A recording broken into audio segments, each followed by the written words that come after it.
Item ಯಾವುದೇ ಇರಲಿ try ಮಾಡಿ ಆಚಿ ಚಿಕನ್ ಮಸಾಲಾ. ಮಹಾಶಿವರಾತ್ರಿಯ ಮರುದಿನವೇ ನಂದಿ ಬೆಟ್ಟದ ತಪ್ಪಲಿನಲ್ಲಿ ಸಂಭ್ರಮದ ಸಾಗರ. ಭಕ್ತರ ಜಯ ಘೋಷದ ನಡುವೆ ಸಾಗಿದೆ ಭೋಗನಂದೀಶ್ವರನ ಜೋಡಿ ರಥ. ದಕ್ಷಿಣ ಕಾಶಿಯ ಈ ಅದ್ದೂರಿ ಜಾತ್ರೆಯ ಕಂಪ್ಲೀಟ್ ರಿಪೋರ್ಟ್ ಇಲ್ಲಿದೆ ನೋಡಿ. ಇದು ಭಕ್ತಿ ಮತ್ತು ಇತಿಹಾಸ ಸಂಗಮಿಸುವ ಪವಿತ್ರ ತಾಣ. ಚಿಕ್ಕಬಳ್ಳಾಪುರ ತಾಲೂಕಿನ ವಿಶ್ವವಿಖ್ಯಾತ ನಂದಿಗಿರಿಧಾಮದ ತಪ್ಪಲಿನಲ್ಲಿರೋ ಭೋಗನಂದೀಶ್ವರ ಸನ್ನಿಧಿಯಲ್ಲಿ ಹಬ್ಬದ ಸಂಭ್ರಮ. ದಕ್ಷಿಣ ಕಾಶಿ ಅಂತಲೇ ಫೇಮಸ್ ಆಗಿರೋ ಈ ಕ್ಷೇತ್ರದಲ್ಲಿ ಮಹಾಶಿವರಾತ್ರಿಯ ಮರುದಿನವೇ ಸಡಗರದ ಸಾಗರವೇ ಹರಿದು ಬಂದಿದೆ.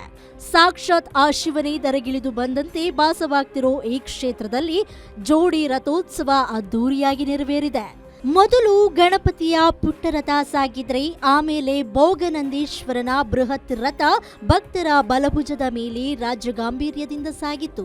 ಅರುಣಾಚಲೇಶ್ವರ, ಉಮಾಮಹೇಶ್ವರ ಹಾಗೂ ಭೋಗನಂದೀಶ್ವರನಿಗೆ ವಿಶೇಷ ಹೋಮ ಹವನ, ಬೆಳಗ್ಗೆಯಿಂದಲೇ ಪೂಜಾ ಕೈಂಕರ್ಯಗಳು ನಡೆದವು.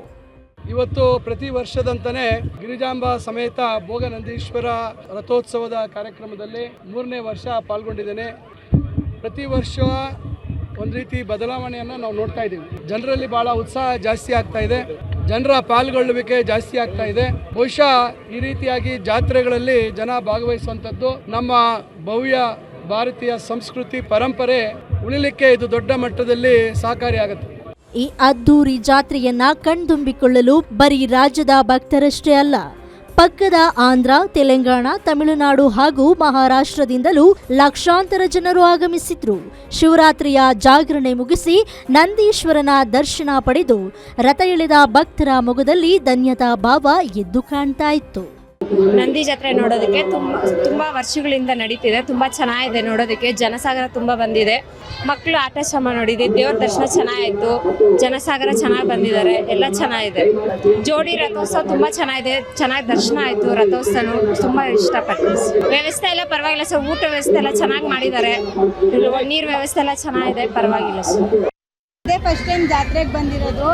ತುಂಬಾ ರಶ್ ಇದೆ, ಬಟ್ ದೇವ ದರ್ಶನ ತುಂಬಾ ಚೆನ್ನಾಗಾಯ್ತು. ಚೆನ್ನಾಗಿ ನಡೀತಾ ಇದೆ. ಜನ ಎಲ್ಲ ತುಂಬಾ ರಶ್ ಇದೆ, ಬಟ್ ಆದ್ರೂ ದರ್ಶನ ಚೆನ್ನಾಗಾಯ್ತು. ಒಟ್ಟಾರೆ ನಂದಿ ಕ್ಷೇತ್ರದಲ್ಲಿ ಶಿವನಾಮ ಸ್ಮರಣೆ ಮುಗಿಲು ಮುಟ್ಟಿತ್ತು. ಭೋಗನಂದೀಶ್ವರನ ಕೃಪೆಗೆ ಪಾತ್ರರಾಗಲು ಬಂದಿದ್ದ ಜನಸಾಗರ ಈ ಬಾರಿಯ ರಥೋತ್ಸವದ ಸಂಭ್ರಮ ಸಡಗರವನ್ನ ಕಣ್ತುಂಬಿಕೊಂಡರು. Rajappa, guarantee news, Chikkaballapur.